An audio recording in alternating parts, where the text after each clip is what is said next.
வணக்கம் அன்பர்களே, வாங்க இன்னைக்கு நாம பெரிஸ் எல்லாம் வச்சு ஸ்மூத்தி எப்படி செய்யலான்னு பார்க்கலாம். நான் கொஞ்சம் பிளாக்பெரி எடுத்திருக்கேன், ப்ளூபெரி எடுத்திருக்கேன், ஸ்ட்ராபெரி எடுத்திருக்கேன், பால் எடுத்திருக்கேன், ஐஸ் கட்டி எடுத்திருக்கேன், கொஞ்சம் தேன் எடுத்திருக்கேன். இது எல்லாமே நீங்க மிக்சியில போட்டு அதை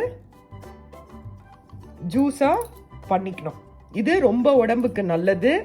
இதை காலையில நீங்க பிரேக்ஃபாஸ்டா சாப்பிட்டுட்டு போகலாம். இதை நீங்க செஞ்சு பாருங்க, சாப்பிட்டுட்டு எப்படி இருக்குன்னு சொல்லுங்க. உங்களுக்கு நான் இதை அரைச்சிட்டு வந்து காட்டுறேன். இங்க பாருங்க, இங்க எங்க ஊர்ல பெரிய பெரிய பெரிஸா இருக்கும், அதனால நான் 4 பெரிஸ் தான் எடுத்திருக்கேன். நீங்க ஒரு கைப்பிடி அளவு பிளாக்பெரி எடுத்துக்கோங்க, அதே மாதிரி ஒரு கைப்பிடி அளவு ப்ளூபெரி எடுத்துக்கோங்க, தேன் எடுத்திருக்கேன், பால், தயிர்.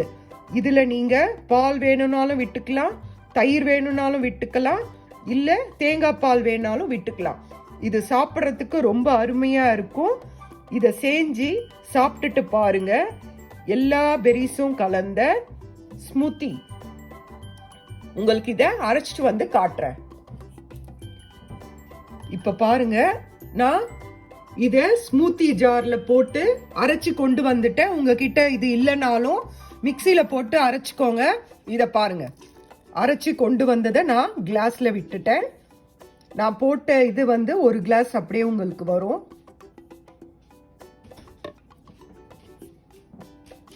இதுல நீங்க நான் ஏற்கனவே போட்டிருப்பேன் பாதாம் பிசினி பத்தி. அந்த பாதாம் பிசினியே நான் ஊற வச்சு எடுத்து வச்சிருக்கேன். அதை இதுல போட்டுட்டு நீங்க குடிங்க. இது ரொம்ப நல்லா இருக்கும், வெயிலுக்கு ரொம்ப நல்லது,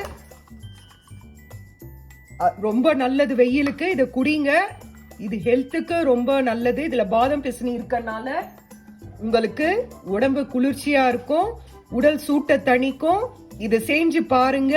இதை நீங்க குடிச்சீங்கன்னா உங்களுக்கு வயிறு ஃபுல்லா இருக்கும். நல்ல ஒரு ஃபுல்ஃபில்லான பிரேக்ஃபாஸ்ட். இதை சாப்பிட்டு பாருங்க, செஞ்சு பாருங்க. செஞ்சுட்டு உங்களுக்கு பிடிச்சிருந்தா லைக் பண்ணுங்க, ஷேர் பண்ணுங்க, சப்ஸ்கிரைப் பண்ணுங்க. நன்றி, வணக்கம்.